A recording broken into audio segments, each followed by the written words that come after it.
And this is a panel worth waiting for, partly because we're obviously going to provide a very clear answer to the question, how can we improve public services? Partly too, because we've got a fantastic panel to do so. Speaking first will be Ben Zaranko, who is a senior research economist at the IFS. But let me say one thing about Ben. Ben does quite a lot for us. He writes for us a lot. And he is the only person who writes for us a lot that hardly ever needs any editing. So you are a joy to work with, Ben. Patrick Dunleavy is Emeritus Professor of Political Science and Public Policy at the LSE. And finally, Dame Sharon White, Lady Choate, is the current chair of the John Lewis Partnership. I can't believe you called me Lady Choate. It's your title. Oh my God. I'm very formal. Oh my God, yes. Okay, I'm going to call you Lady Choate for the whole of this panel now, okay? Was that a bad thing? No, my husband would find it very amusing. But, Okay, Mr. Lady Choate. Lady Choate is on our panel. Ben, over to you to kick us off. Thank you. Do I have the ability to move slides on? Yeah, there's a clicker.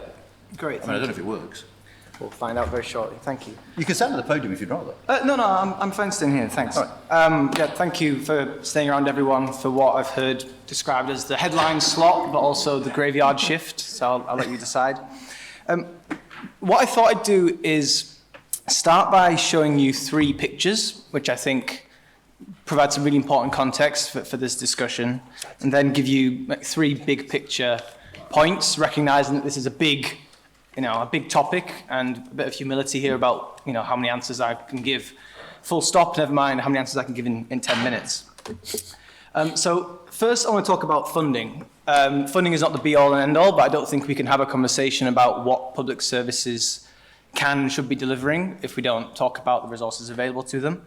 I want to focus first on use the phrase day-to-day spending. This is the spending on things like staff pay, on running costs, on admin, that's available for public services. I'm going to show you what's penciled in for the post-election period. Now, these spending plans are, of course, subject to change, but whoever wins the next election, this will probably be their starting point. And that, on the left-hand side, the government has told us that overall day-to-day spending on public services will go up by about 1% a year over and above inflation after next year. So that's as much detail as we've got. That's all they've told us. The rest of this is me plugging in some assumptions to work out what that might mean, what the implications of that might mean. So we know there's some areas of spending that are likely to get funding increases. We've got an NHS workforce plan in England that implies some fairly chunky increases in the budget there. We've got international commitments on defence and on aid. And once you take all that together, plus the big increases in the big yellow bar is the extra money for childcare subsidies, which is something I'll come back to, you're basically looking at cuts to everything else. Now, the precise numbers here depend on what assumptions you plug in, what you think is going to happen to the NHS versus defence, what happens to inflation and so on.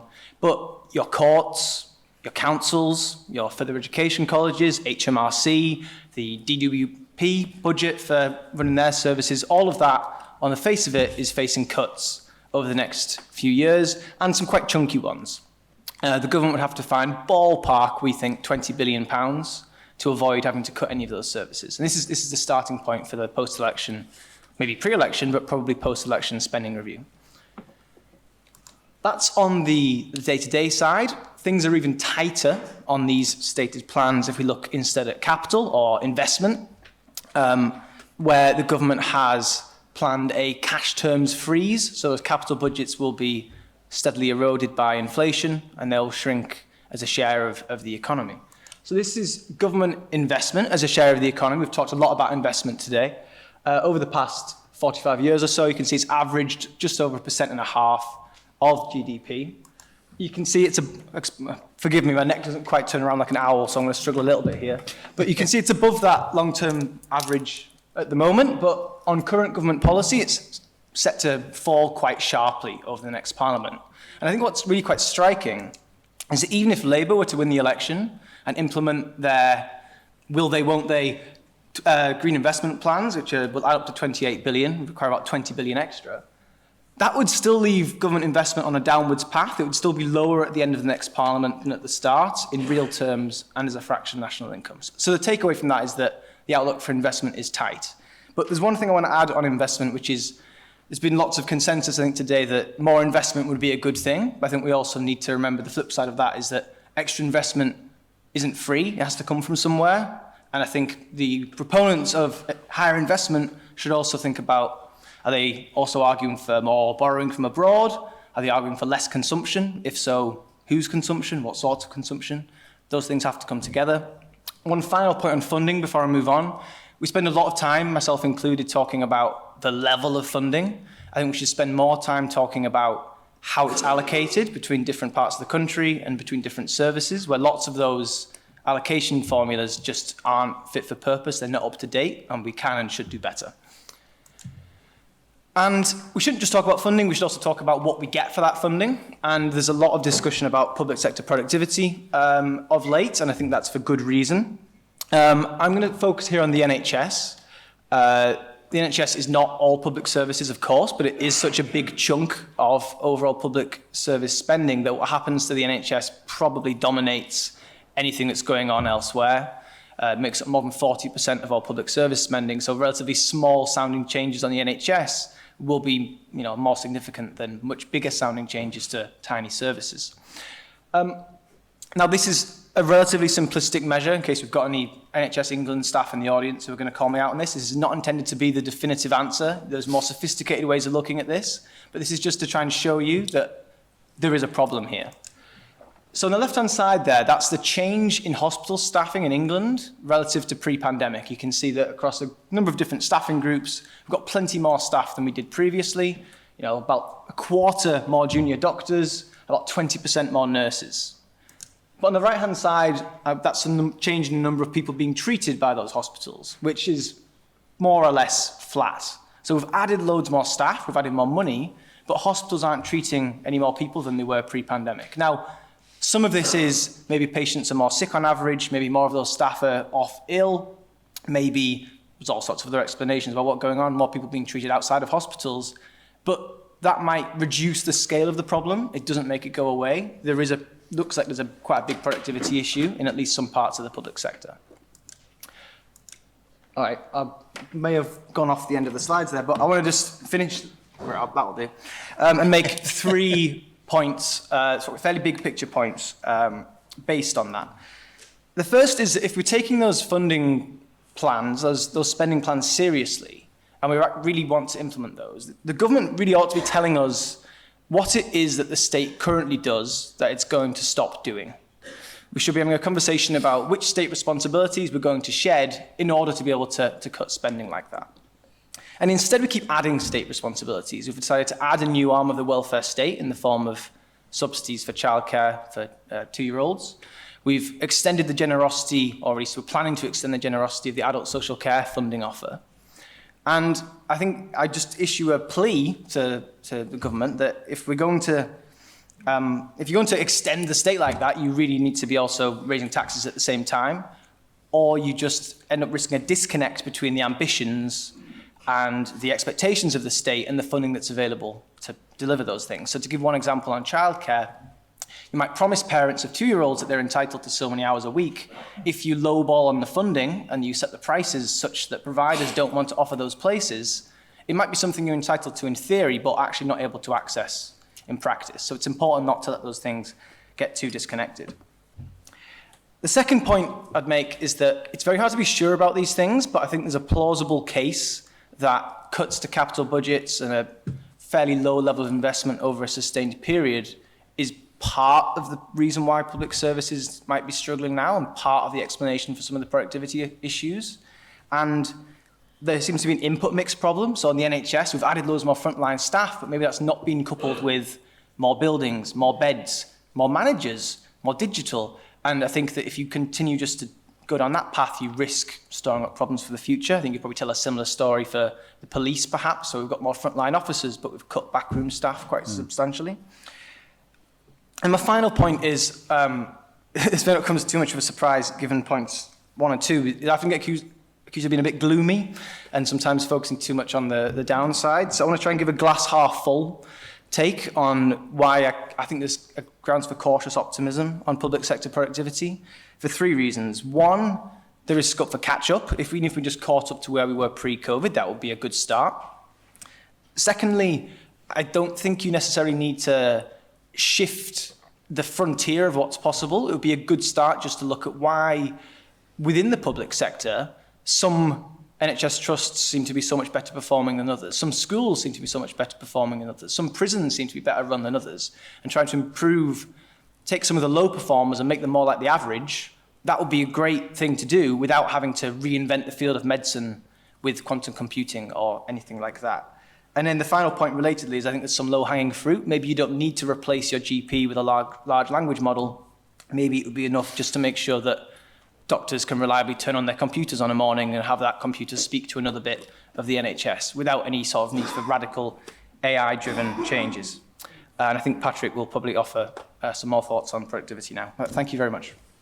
Thanks ever so much, Ben. Getting a round of applause. Very exciting.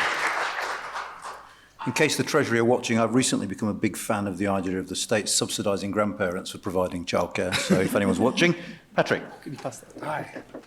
Well, thanks very much. I really want to just start by iterating 4 points, which are in the booklet, but are really important points. The first is that public sector productivity really matters for national productivity. Just in terms of scale, first of all, a minimum of 1 in 6 employees are working in the public sector, and actually about a quarter or more of total economic consumption in the UK is driven by the public sector. You've got to remember that there are as many people working for the public sector in the private sector as contractors' staff as there are people in direct employment in the public sector. And yet, the contractors are working on service delivery in a schema that's devised and regulated and changes in the public sector and is funded in the public sector. So how you do this is incredibly consequential and incredibly neglected. There has never been in British government any sustained attention to government productivity. To give Jeremy Hunt some kudos, he's probably the first chancellor who's actually looked at it and taken a few hesitant steps towards looking at public sector productivity in a serious way. A lot of people have talked about public sector productivity in very vague terms, as if it means everything under the sun, but it just means how many outputs you're delivering divided by the inputs that you're spending on delivering them.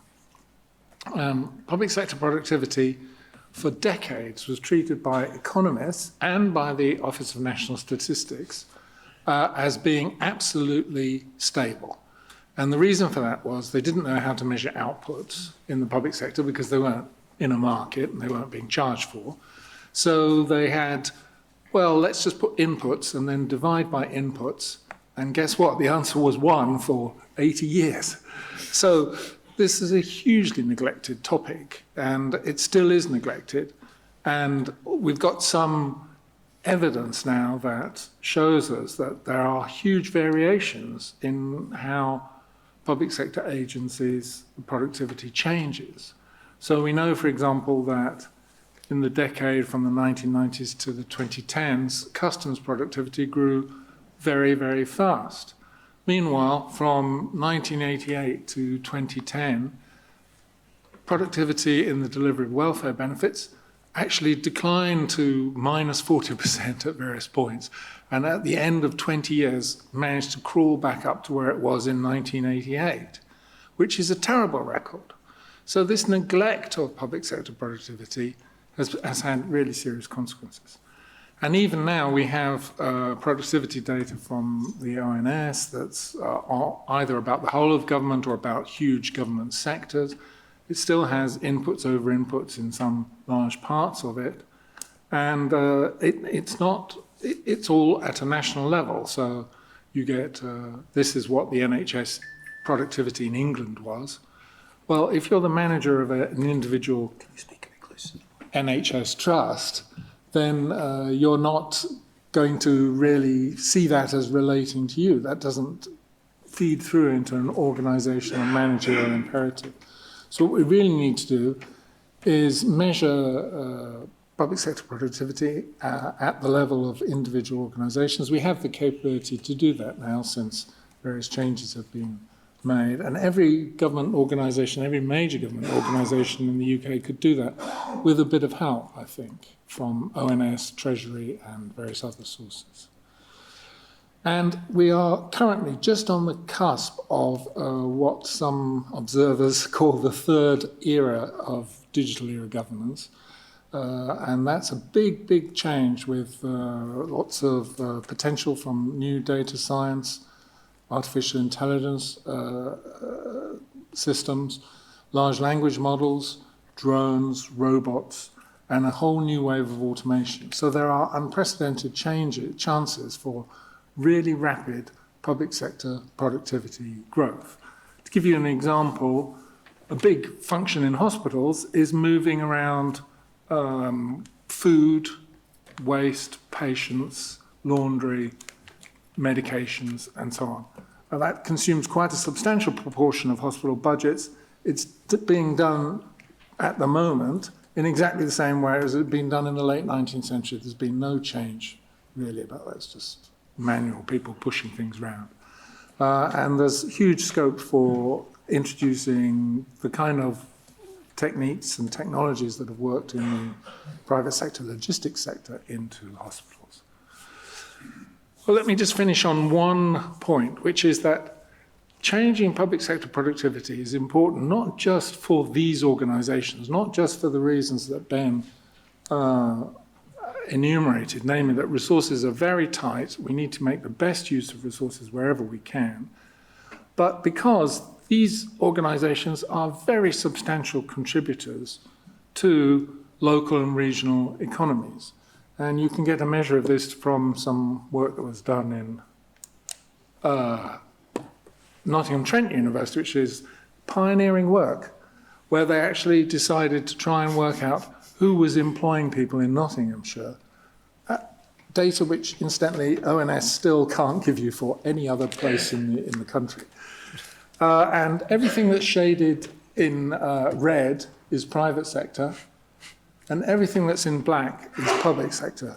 You can see that the top 4 organisations in Nottinghamshire are Nottingham University Hospital Trust, Nottingham City Council, Nottinghamshire County Council, and the Nottinghamshire Healthcare Trust. And then below that, we've got the University of Nottingham and various other bodies. You could reproduce this table. I'm absolutely 100% convinced for almost every city in England and Scotland outside of London and Wales. And what that means is that if you look at the landscape of who the employers are, who are the people who are running proper training programs, who are doing skills development in their organisation, who have well-qualified managers, who are using modern IT and thinking about developing AI and robotics, who are the people who are contractors, big contractors in the local and regional economies, and who are the people who are directly producing young professional staff, many of whom would then become available possibly later on to move into the private sector. It's these public sector agencies. So out of the top 20 employers in Nottingham, 73% of the staff are in the public sector. And the other thing to bear in mind is the public sector is delivering services, and the bulk of our economy is not manufacturing, it's not construction, it's not agriculture, it's delivering services. So the services connection is a very important one, where the public sector could do an awful lot more, assuming that we could build some local and regional entities, such as you have in most of Europe, which unite public and private sector, rather than polarizing them, and rather than having politicians constantly denigrating the public sector as a sort of area of waste and non-progress and productivity. So that's really all I wanted to say at this point. Thanks for listening. If you were interested in learning more about the 2 points here about the expansion of third wave digital era governance, there's some open access publications and regional and local productivity. And I'd encourage you all to read Patrick's contribution to the report, which does cite those pieces as well. Right, Lady Chair, Sharon, you see, I'm learning. Which one are you using? Happy to use this one. It's very nice to be here this afternoon, and as Anna said, thank you so much, given it's obviously been a very kind of rich but quite a long day for being here this afternoon. I mean, this is a subject that's close to my heart for a couple of reasons. Firstly, that I used to be the lead official at the Treasury during the austerity period, and my first sort of main job at the Treasury was helping to run public spending in 1992 when Ben's capital investment curve essentially plummets. So I feel a sense of responsibility as well. And then obviously now, I guess, sort of running a business where obviously happier, healthier workers and a great health service, a great education system, great transport, obviously incredibly important. I think lots of what Patrick says, I probably want to sort of amplify in terms of the kind of connections between the public and private sectors. Now, the question that was posed, how do you improve public services in a way that's politically and fiscally feasible, is sort of outside security issues, the biggest question that any government's going to confront in the next 12 months. And it's an obvious thing to say, but it's almost an impossible puzzle to solve. And I wanted just maybe to make a few sort of reflections, a little bit about sort of public spending planning, a little bit about the funding side, and maybe a touch on the role of the private sector. So Patrick talked, I think, very eloquently about efficiency, and certainly in the days I was at the Treasury, public sector productivity was one, and it was a great big black box. So the fact that the data is now much richer is fantastic. I mean, you cannot go to a conference, a business conference, a conference on productivity reform at the moment, which doesn't talk about exactly as you say, there's a third age of digital revolution and this next wave of AI, and what does that mean, whether it's surgeons replaced by robotics, or in my current world, machines taking over from partners and employees in the retail sector. But I go back to your point about political feasibility. So somehow it's not just sort of technology, it's how does one persuade politicians and persuade staff and unions that this is something to step into in a way that is as substantial as is required given the current productivity challenges. And that's why I think the discussion about what this means in terms of retraining and midlife, lifelong learning, a buzzword we've used for years, that the UK's never been great at it, other countries on the continent have been stronger. That has got to be taken as a bundle, because simply looking at how whether it's generative AI or whether some of robotics can sort of numerically improve public sector productivity doesn't pay enough mind to issues around capability, but also the politics around potentially very substantial winners and losers. The other thing I wanted to pick up was sort of effectiveness of spending, and I'm sure as Ben's picked up, the whole issue about it's always very easy to cut RevX, and I don't know what we call RevX now. Do we still call it RevX? OPEX, but day-to-day spending versus capital spending. And we also know, and we're also living some of the, as you say, the long-term consequences of some of that. But I think whether it is looking at the balance of spending in any public spending review between capital and day-to-day running costs, early interventions. So I spent a part of my life in the margins of the development of Sure Start. And although we're very sort of negative about the government's sort of new commitment on nursery education, this question about can we do a better job as a country in terms of intervening in those early years, work that the IFS did with the Institute of Education some years ago shows that essentially if you've got to interview not just by year 5 but by 9 months. And so what's the scope to think about both early years interventions as a route to balance out some of the spend when things go badly wrong, but also I suspect youth services is another area of sort of fruitful exploration, particularly given what's happened with young people and mental health issues during COVID. So that rebalancing, never straightforward. Again, it goes back to the political feasibility of winners and losers, as you rebalance spending. But capital, early years interventions, I think, are, certainly from my experience, areas that are very easy to cut in the short term and bear longer term consequences. We haven't talked very much about funding, except Ben, you said, well, understand that you can't, capital's not free.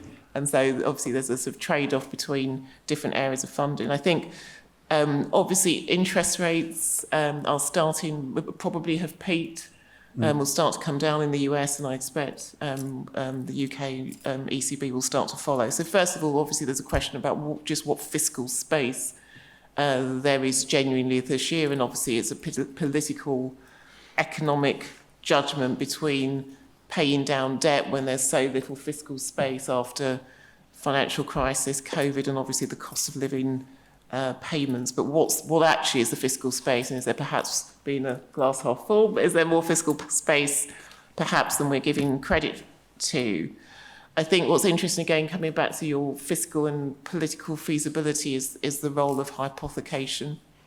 And so in my time when I was in government, the sort of, I think we called it the NIC supplement, but essentially the NI supplement to boost NHS spending at a time that there was, at least in theory, a very attempted close correlation between reform within the NHS as well as additional funding that was signalled to consumers and patients, to taxpayers, that your extra penny or your extra 2 pennies is going on your GP and it's a local service. So is there a way in which connecting funding more closely to local services and how I benefit as a taxpayer patient, is that some of the way through? I'm also interested, just picking up the sort of role of the private sector. So in my most recent job before the partnership, I was at Ofcom. And actually, if you look at what in some countries is a public service, but actually is delivered in this country as a private sector enterprise with regulation, so the rollout of broadband and fibre to the premise, which doesn't sound very sexy, but it's quite sexy because it's such an enabler, obviously, of health and education and growth and so on. So do we need to look a little bit more imaginatively at other areas of the state, other areas of public spending? Obviously, it's still somebody's still paying at the end. Consumers are paying in terms of higher bills for rollout of investment, but again in a way that is deemed to be more acceptable and the user and the payer more closely aligned. And then very finally, which is my nerd's hat, which is how you organise even the funding arrangements around spending really matter. So when I first started at the Treasury, you had an annual process, so you were always, you got a check one year, you might get a different check the next year. And actually, I think thinking about the 3, 4, 5 year budgetary processes where things change, where there are exceptions rather than as the norm, I think also adds to the ability for more efficient, better spent, more effective services. Thank you very much indeed. I very much look forward to the day when high-speed broadband reaches King's College. Incidentally, we've been holding our breath for a while.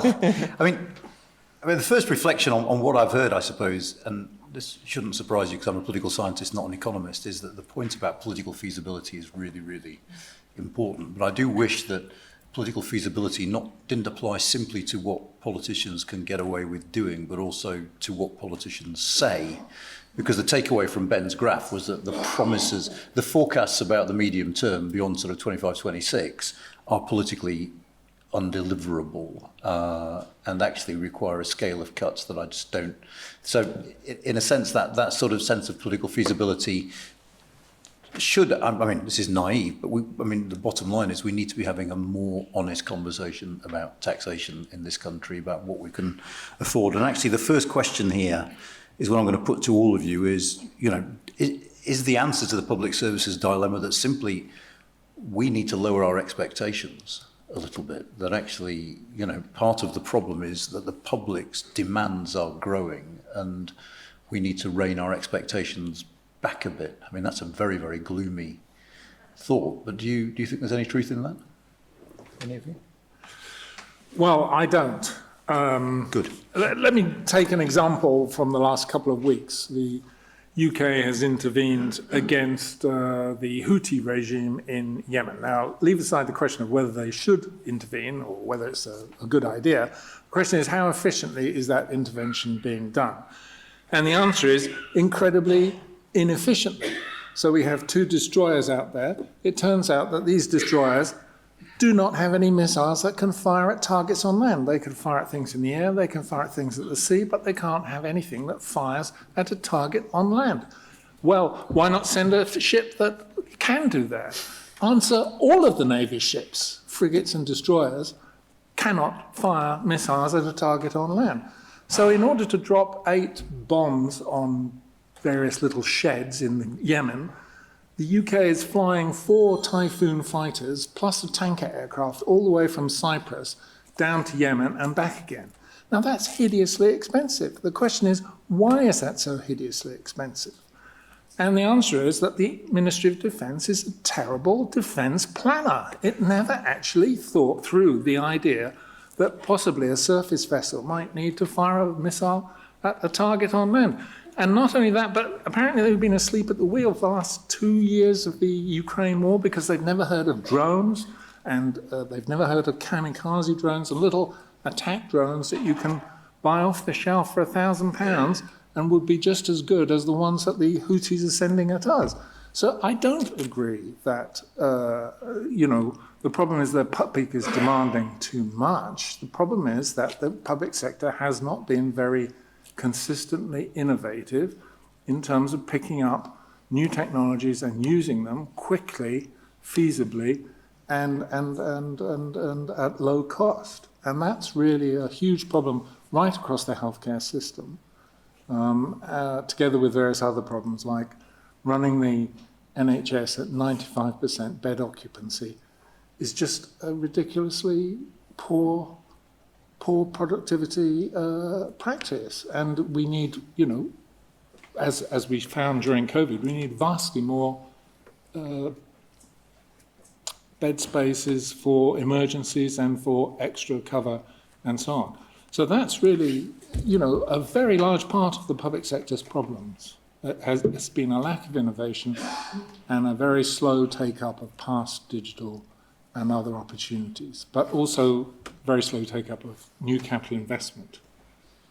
I really didn't expect that answer to start with Yemen, but either... Yeah. I have no strong views on what missiles we should or should not be using against the Houthis, but I've a couple of thoughts, right? I think that there's a little bit of a danger of falling into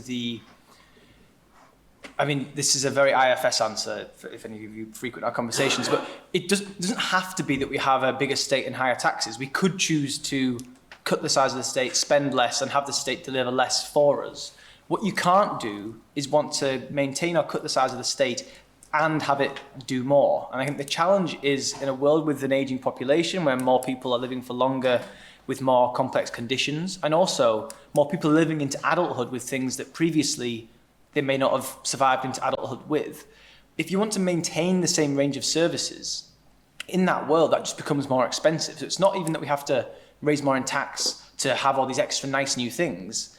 We're in the world where we might have to raise more in tax just to maintain the same range of what we have now. And I think that raises the question of, okay, which taxes? Which brings this question about hypothecation, which came up in one of the earlier panels, and which Sharon mentioned, where I think that, I assume you were alluding to the 2002 increase in national insurance to pay for additional NHS spending. So there's been examples, and we saw another one in 2021, where governments have said, we're going to raise taxes, normally it's national insurance, and we're going to spend more on the NHS. And those two things coincide, and that, for political reasons, might make some of these tax rises possible. But that's not hypothecation. There's no meaningful relationship between that particular tax rise and the amount we spend on the health service. And the best way to think about why that's true is the Health and Social Care Levy was announced in the autumn of 2021 alongside a big increase in money for the NHS and these social care reforms. That levy was then scrapped by the Liz Truss government, and the NHS is still getting its extra money and we're still doing the social care reforms. There's just no connection between the two. So I think if you're going to do hypothecation and have it meaningful, you should really be saying that the exact amount we spend on the NHS is the exact amount we raise through this tax. But no one ever suggests that because that's bonkers. So you end up having soft hypothecation where we say we'll spend a bit more on the NHS and we'll raise a bit more in taxes there. And maybe that's politically a sensible way to go, but it's sort of ultimately a bit meaningless. And it's not a reason not to do it, but you're not really doing hypothecation. So I'll leave the politics to the politicians, but I think, in a meaningful sense, I don't think it's particularly important. Let me just add £350 million a week to the NHS along those similar lines. But Sharon. I was going to make a couple of sort of, slightly different, slightly connected points. I mean, does everybody just have to get more gloomy about what the state is going to deliver? I think it's unrealistic in a world in which you can, get a taxi in 2 minutes from One Great George Street, you can get Uber Eats, in a world in which services, particularly those delivered through the kind of high margins, big technology companies are delivering services, whether you call them public services, but are delivering to consumers and to young people who are going to be future taxpayers, future consumers, today's consumers. I think it's completely unrealistic. I think we've got to look at the denominator as well as the numerator, and the issue with the issue that we have is that it's not just that the numerator. Public services have got a systemic growth issue because of the demography and rising demand. It's that we've got so little growth in this country, and so I don't know how much you picked this up in your earlier conversations, but I think there's also a really important conversation about what are currently some of the blockages to growth, and they're obviously beyond public services, but they're how do we get in my world, businesses who are currently feeling hesitant to invest in the UK for various reasons, whether it's, competition regime or whether it's certainty about some of our trading relationships. So I think we've got to see not just the efficiency of large-scale public services and how do we ensure that missiles can fire in the right places, but fundamentally there's a question about how does this country get back to growth rates which exceed population growth, and that's a much more kind of systemic, medium-term growth plan that boosts investment that's been very anemic.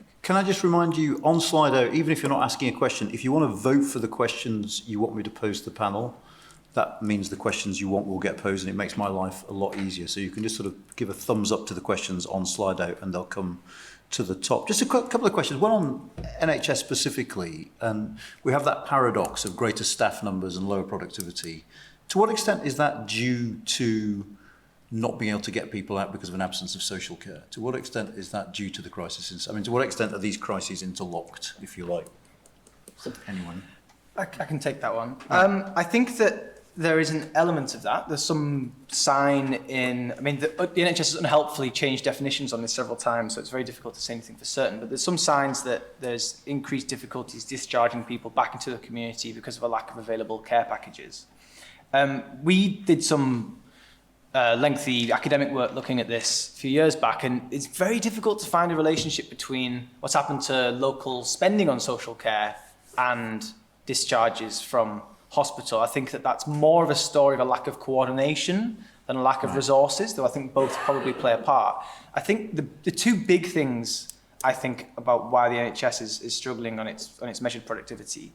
One is just COVID.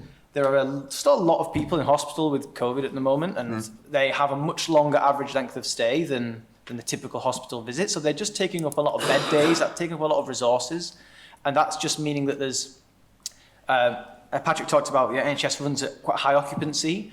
It's even harder when you've got to cater for several thousand people in beds with COVID, and it's removing that buffer, it's clogging up the system, and it's meaning there's resources that can't be deployed elsewhere.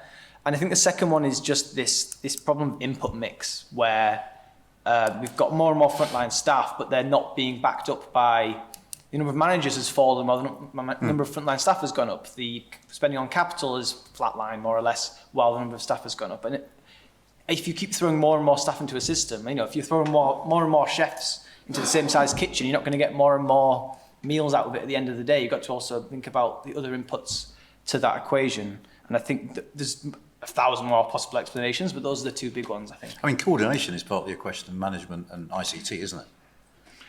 Well, It is. ICT is very important in healthcare. So I don't know, how many of you guys here have got some kind of health watch which can measure your heart rate or your fitness or whatever? Yeah? Not so many, but 10 years from now, everybody will have these things. And what we'll need is, when somebody falls over in the street, the watch will dial up the local health hospital and will say, look, I'm an Apple certified health watch and this person is having a heart attack, and send an ambulance. And it will be almost impossible for the public sector organisation to carry on doing the way in which they do admittance at the moment. So they'd probably have to, for insurance reasons, send an ambulance. They'd still look over the patient when they got in, but that there is a potential for lots and lots of privatisation of things that are currently handled by the health service in terms of consumer electronics, which is going to be a huge, huge change, but it's going to require that the public sector has the kind of AI that can interact with the health watch's AI. And if the public sector hasn't got it, the whole thing will not work. And this is a very important way in which costs could be reduced. Similarly, at the moment, if you need to have an ECG, you have to go into a hospital and somebody has to look after you and put 12 electrodes on you, and it takes about 45 minutes. But there are very good ECG diagnoses, things on health software already. So I don't think we should just be as pessimistic as to think that the hospitals will carry on doing all the things that they have to do, and the healthcare system will carry on doing all the things that they have to do at the moment. A lot of this will be privatised, not to companies, but to actual patients themselves. People will look after their own healthcare a lot more effectively 10 years from now than they're doing at the moment. And those of you who haven't got a health watch should go out and buy one. So I have to say, I got knocked off a Boris bike the other day, and my watch called an ambulance, and I didn't know till they rang me back to ask if I was all right. So that was all a little bit strange and odd. But anyway, I'm going to ask one question about something that I'm obsessed about, and you might tell me that you don't know, or we don't know what the answer is. But it's the impact of COVID on kids' education. And there are two aspects of this. I mean, firstly, there's the amount of, I think the guy, was he called Kevin Collins, the catch-up czar that the government had, who resigned because he asked for 15 billion and the government gave him 1.4. So firstly, there's that. Are we doing enough for COVID catch-up, and is that going to scar us over years to come? And secondly, we have this skyrocketing levels of persistent absenteeism in schools. I think, the average pre-COVID was about 13%. It's now over 20%. Is this something I'm right to worry about? And the answer, presumably, to this is simply more money, if it is something I'm right to worry about. I don't know if any of you want to take this.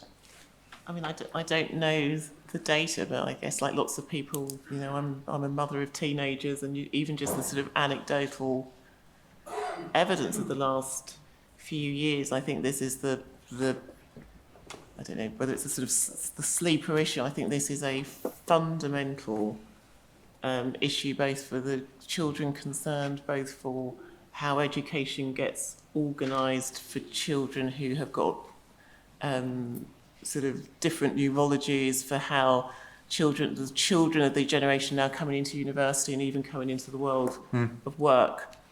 I think it is a fundamental impact on principally their own well-being, and obviously the paucity of mental health services, but also how employers start to support this group. I think I don't know whether, Patrick, you've got the data in terms of scale, but 20%, obviously, just from things I've read of reports, feels about right. I think it's a huge issue. I mean, one quirk of this, first of all, I should say, I think it's incredibly concerning, but one quirk of this, in a nerd in me immediately, my ears pricked up, is that the way that the ONS measure schools' productivity is counting how many students get taught. So much more students being absent actually shows up as a reduction in schools' productivity. But that's obviously about a ninth order problem compared to the actual problem of children not being in school.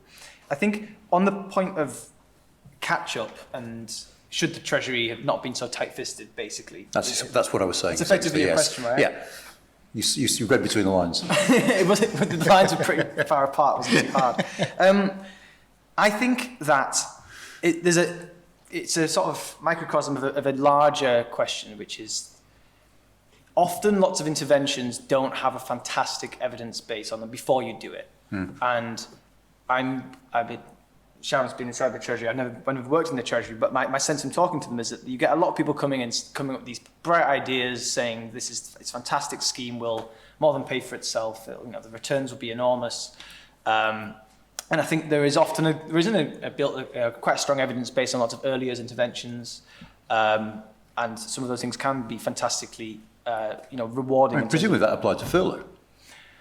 To what, sorry? To furlough. I mean, right? Yeah, sure. But I think on a lot of when it gets to a lot of the conversation about prevention and so on, people sort of almost seem to take it for granted that we'll spend on these things and it will pay for itself, and that's why we should do it. The way I think about it is a bucket of things which is marked possibly good to do, possibly the right thing to do, but you should do it because they're the right thing to do, not because you think they're going to pay for themselves. And I think that if you think that it's the right thing to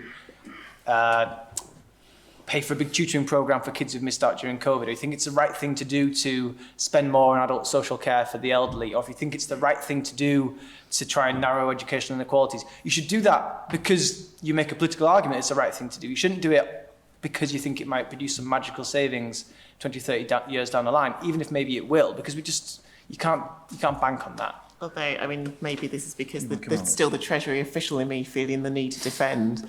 But I think it's an oversimplification. I think if you look at Sure Start, obviously based on a lot of evidence of Head Start in the US, obviously not necessarily directly applicable because you've got state reform versus one in the UK. You've obviously also got the Office of Budgetary Responsibility, which means actually the Treasury's ability to assume, there's a process, particularly on capital projects, which then, all in a sense of audits and gives some sort of measure of plausibility to returns. So I think the sort of idea that this is a sort of almost a kind of numeric-free and sort of evidence-based free way of policy making, I think is as an aside, I think it's too strongly put.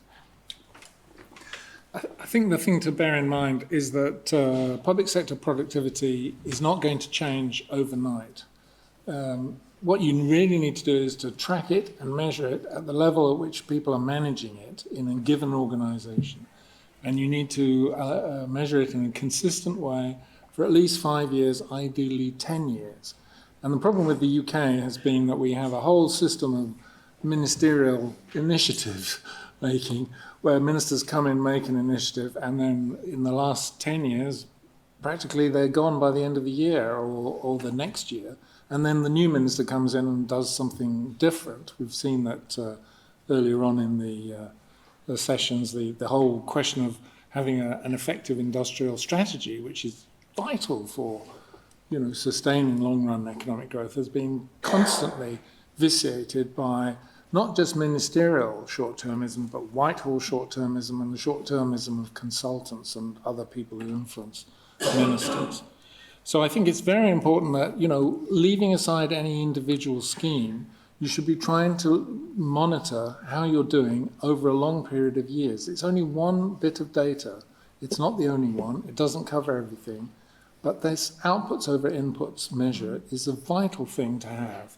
And if we don't do it, the likelihood is that either public sector productivity will go down or it will be at best flat.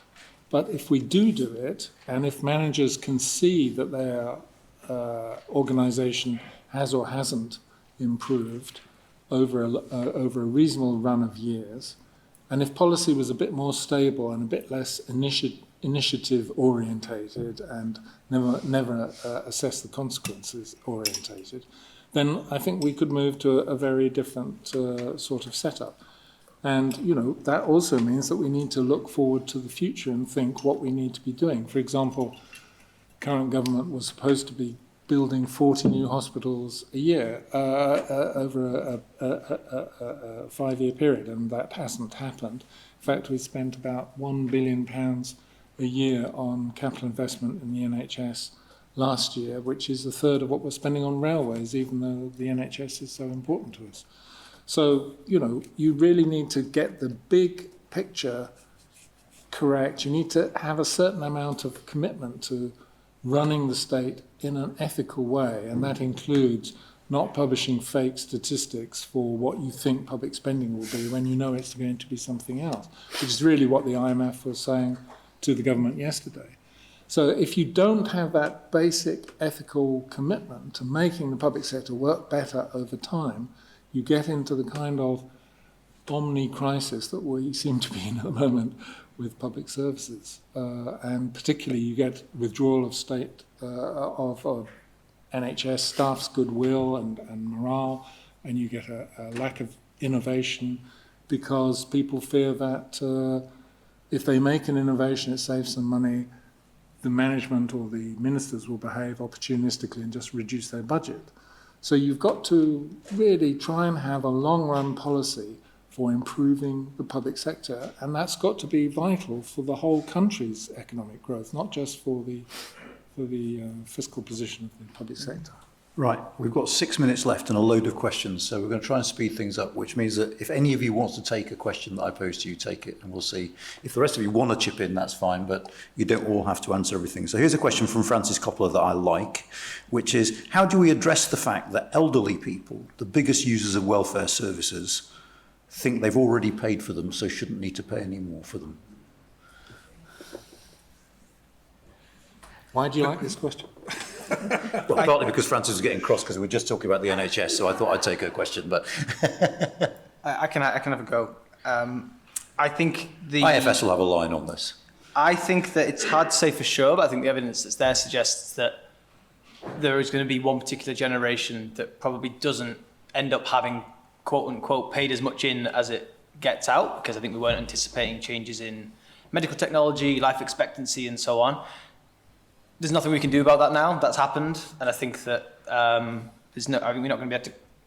Not that we should even try, claw back tax revenue from a particular generation. I'm sure we could do things to shift the burden of tax away from work and onto consumption or wealth, for example. I think we can improve how we tax housing. Yeah. I think we could think about that and how that plays through a generational lens. But the other thing is to remember is that, you know, time marches on, and today's young people will be tomorrow's old people, and I think you shouldn't look at things like this, what's happening to the triple lock through which 75-year-olds benefit now. You should think also about tomorrow's, well, the 75-year-olds of future years as well. So I think you shouldn't get too bogged down in the generational disputes. I find my views on this changing every year, to be honest. Now, there's a lot of talk about public service reform, rather vague talk about public service reform as a way of boosting productivity. How convincing is this talk? And actually, isn't it the case that sometimes reform simply means things like spending more on computer equipment and so it's not cost-free anyway? But I mean, you've talked a little bit about this, Patrick, about using ICT, but what do you think when you hear people? I mean, West Streeting is a prime example, I suppose, but a lot of politicians do it. When you hear people talking about reforms to produce greater productivity, are you convinced there are practical ideas behind this? Well, I'm not, because mostly when ministers say there's going to be a reform dividend, what they mean is either they're going to cut some, previously delivered services, so, you get less for less, or they're sort of in a kind of wish fulfillment kind of mode, and assuming that somehow their particular initiative is going to make more of a difference in terms of efficiency or cost savings than previous ones. I think what you've really got to think about is having a long-run strategy for tax and services and the state institutions, thinking ahead in a very constructive way about what you can do with new technologies and new change, all the evidence is that, you know, to move the dial on public service productivity, you probably need to have new construction allied with digital change, allied with reorganisation of services. So, for example, if you think about constructing a new hospital which was set up to do AI admissions from Anand when he's fallen off his bike, that was properly organised so that it could use internally robots and things like that without them having to navigate down a single crowded corridor and so on. You'd probably need to do some large-scale rethinking of what a hospital would look like. And that's the kind of thinking that actually is being done by public service managers all the time. And at the moment, they get very little guidance from Whitehall that's useful. They get a lot of propaganda about this is the ministerial initiative or this is the government policy, but not actually really useful professional help in thinking about the future so that they can make sensible decisions. And that's really where we need to make much more of an investment. Thinking about the long term, thinking about the long-term future. Reskilling constantly in the public sector is another big area. And that can also make a big improvement in terms of what private sector firms are delivering to the public sector. At the moment, we have a kind of very poor kind of contracting environment where what happens is the public sector agency will let out a contract. The contractor will have bid in a lowest cost competition. They will immediately freeze whatever it is the public service arrangement was specified in the contract. They'll run that for the rest of the contract until 1 year before the contract ends, when they'll suddenly say, oh, we can improve this bit and that bit and the other bit in order to win the recontract. But meanwhile, you've had 4 years of absolutely no progress and then 1 year of progress. So, you know, there's a lot of things that are not being well done in terms of public sector contracting. As I say, the state spends as much on contractors as it spends on its own workforce. I have to say, sometimes when I listen to Patrick, I realise what my mum felt with the remote control.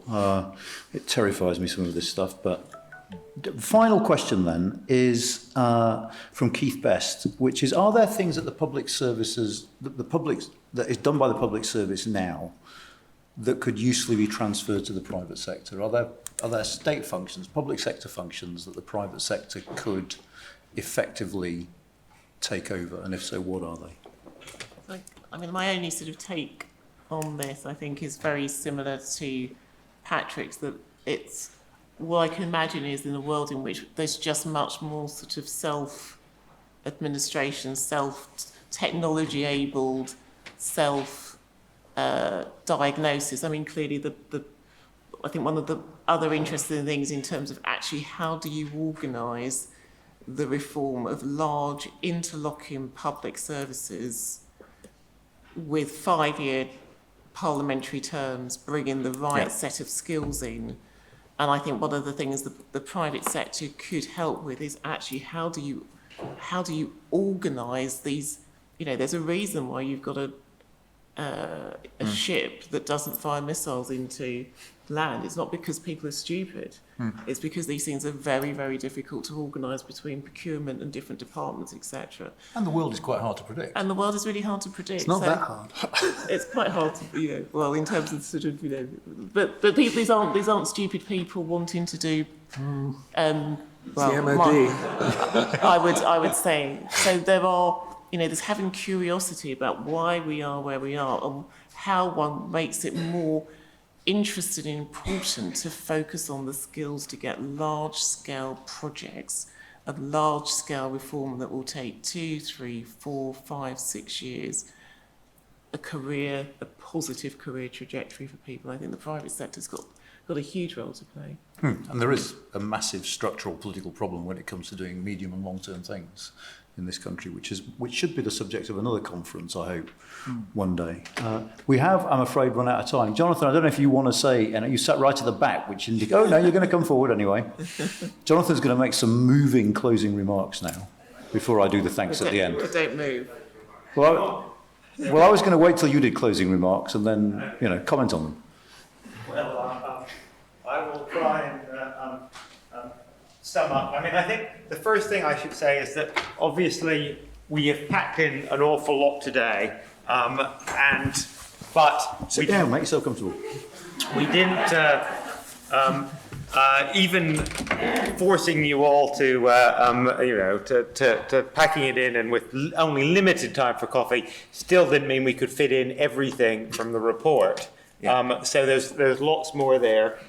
Do please read it. And in particular, some of the people who weren't here to present their stuff today, I particularly mention, for instance, Kristen Hilber's piece on housing and planning, which I think, in some sense is sort of uncontentious among economists and indeed policy analysts more generally, that if there's from an economic point of view, a free lunch for the UK, that is something which would not require a huge amount of extra government money, but would both generate growth and reduce structural inequalities, regional income inequalities, age inequalities, and so on, that actually building more houses and freeing up the planning system, at least to some extent, would be that.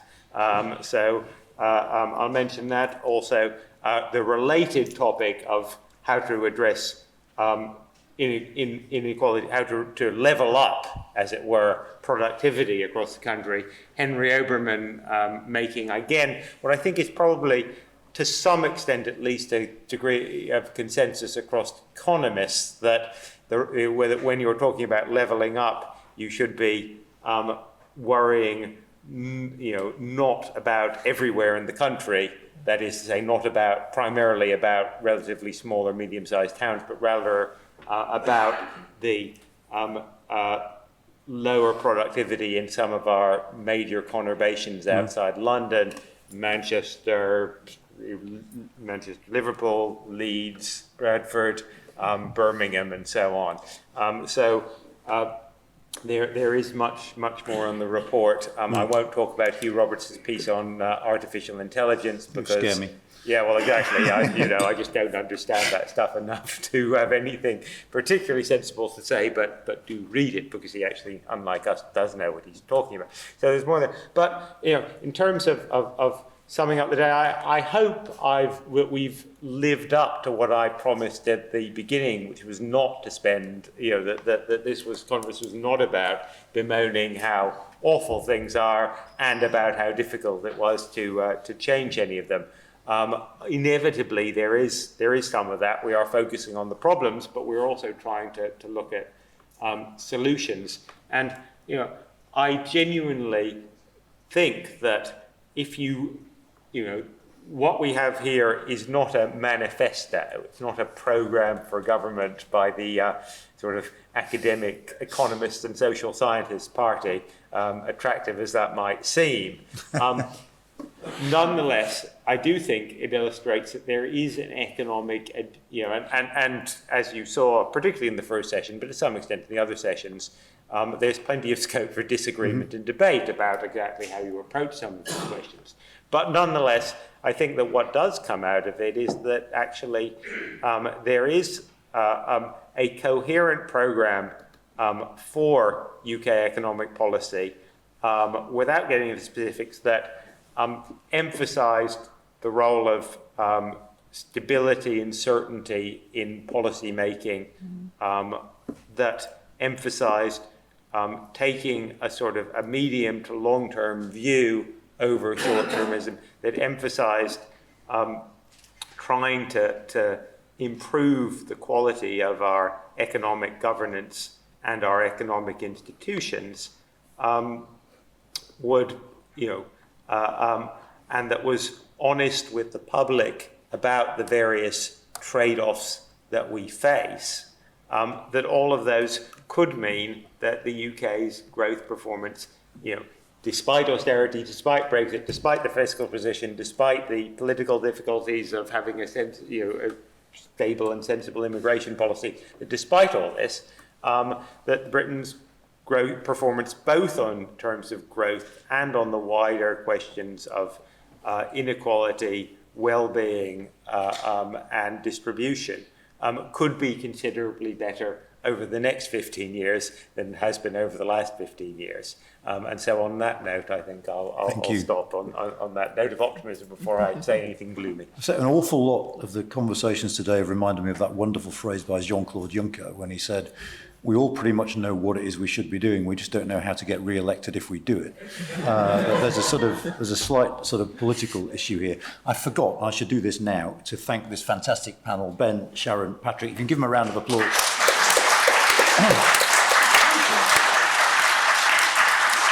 Then finally, let me thank Jonathan, who put the programme for today together and was the driving force behind the report as well. So thank you very much, Jonathan. To the team, to Sarah and Stephen and the others who helped out putting the report together, to Ollie at the back, who runs our events so fantastically. Never had so much applause at one of these things before. And finally, thank you all to you. As I said, if you have any thoughts about our work, about what we could be doing, if you want to work with us, if you want to write for us, please do get in touch. I cannot for the life of me remember what our next event is, but I'm sure it's quite soon. Oh yeah, we've got an unlock with Matt Woolman from the One Nation Conservative group coming up in the next couple of... We've got some good unlocks. I think we've got Jess Phillips coming up quite soon as well, though I can't remember the date, and Ollie's shaking his head, so sorry, Jess, if you're not coming. But look out for that. Sign up for our newsletter if you want to get early notice of them, and we hope to see you again at another event in the not-too-distant future. Have a great evening, and thank you so much for coming. Thank you.